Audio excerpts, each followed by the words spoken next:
Welcome to our channel. Friends, आज हम देखेंगे कोर्ट मैरिज के लिए 30 दिन का नोटिस प्रकाशित करना जरूरी नहीं है। इलाहाबाद हाई कोर्ट का अहम फैसला, घर पर नोटिस भेजना क्यों है जरूरी। फ्रेंड्स, वीडियो अंत तक देखिए, लाइक कमेंट और शेयर कीजिए, सब्सक्राइब करना ना भूलिए। तो चलिए जानेंगे इलाहाबाद हाई कोर्ट के फैसले के बारे में। कोर्ट मैरिज के लिए 30 दिन की नोटिस जरूरी है या नहीं। तो चलिए जानेंगे कोर्ट मैरिज कौन करना चाहता है, यानी कि कोर्ट मैरिज यानी रजिस्टर्ड मैरिज। भारत में जहां शादी ब्याह में लाखों रुपए खर्च किए जाते, वहां कोर्ट मैरिज सिर्फ चंद हजार में कर ली जाती है और यह बात किसी के गले नहीं उतरती। भारत में अभी भी कोर्ट मैरिज को या कोर्ट मैरिज करने वालों को अच्छी नज़र से नहीं देखा जाता और इसका सबसे बड़ा कारण है कि भारत में लोगों की यह मान्यता है कि कोर्ट मैरिज सिर्फ वही लोग करते हैं जो घर से भागते हैं या फिर जिनकी मैरिज इंटरकास्ट होती है। ऐसे में इलाहाबाद हाई कोर्ट का जजमेंट और भी अहम हो जाता है, जिसमें फैसला सुनाते हुए यह माना कि स्पेशल मैरिज एक्ट 1954 की धारा 6 यानी कि सेक्शन 6 के तहत नोटिस पब्लिश करना और धारा 7 यानी कि सेक्शन 7 के तहत उस शादी पर किसी तरह की आपत्ति को आमंत्रित करना गोपनीयता के अधिकार का उल्लंघन होता है। जब कोई कोर्ट मैरिज के लिए आवेदन करता है, यानी कि रजिस्टर्ड मैरिज के लिए अप्लाई करता है, तो कोर्ट मैरिज के लिए 30 दिन का समय दिया जाता है। इस बीच रजिस्ट्रार के ऑफिस के बाहर एक नोटिस पब्लिश करके लगा दिया जाता है, जिसमें अगर किसी को उन दोनों की मैरिज से यानी कि उन दोनों के शादी से कोई भी प्रॉब्लम हो तो वह अपनी आपत्ति को जाहिर करके शादी को रुकवा सकते हैं।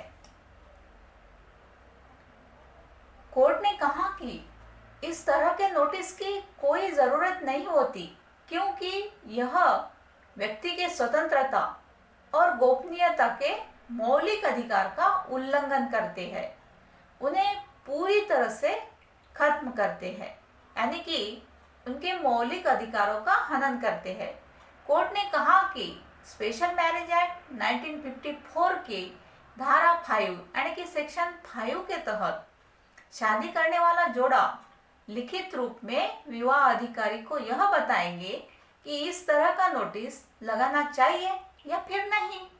अगर दोनों पक्ष ऐसा नोटिस लगाने से मना करते हैं तो अधिकारी इस तरह के नोटिस को प्रकाशित नहीं करेंगे और आगे की प्रोसीजर को फॉलो करेंगे।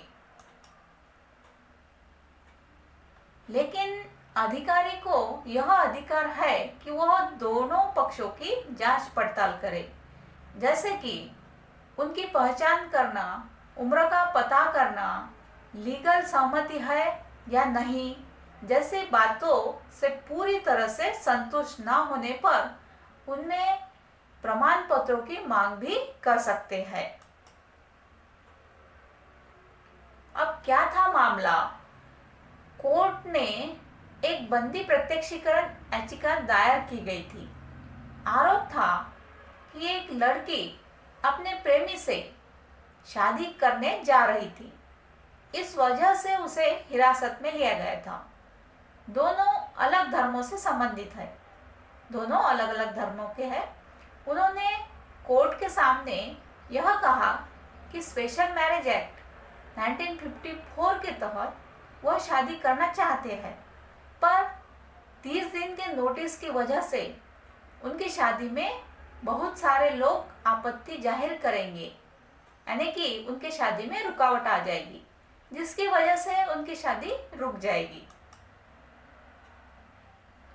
उन्होंने कहा कि इस तरह का नोटिस गोपनीयता के अधिकार का उल्लंघन है, यानी कि उनके मौलिक अधिकार का उल्लंघन है।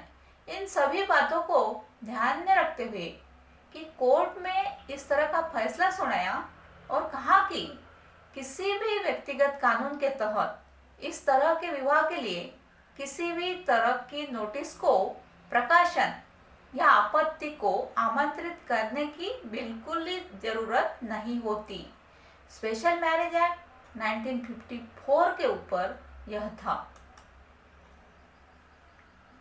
इलाहाबाद हाई कोर्ट का एक बहुत ही ज़्यादा अहम जजमेंट, जिसमें उन्होंने यह बताया कि शादी करने के लिए 30 दिन का समय देना और उसमें नोटिस प्रकाशित करने की बिल्कुल भी आवश्यकता नहीं होती और इसकी वजह से व्यक्ति के मौलिक अधिकारों का उल्लंघन होता है। Thank you friends.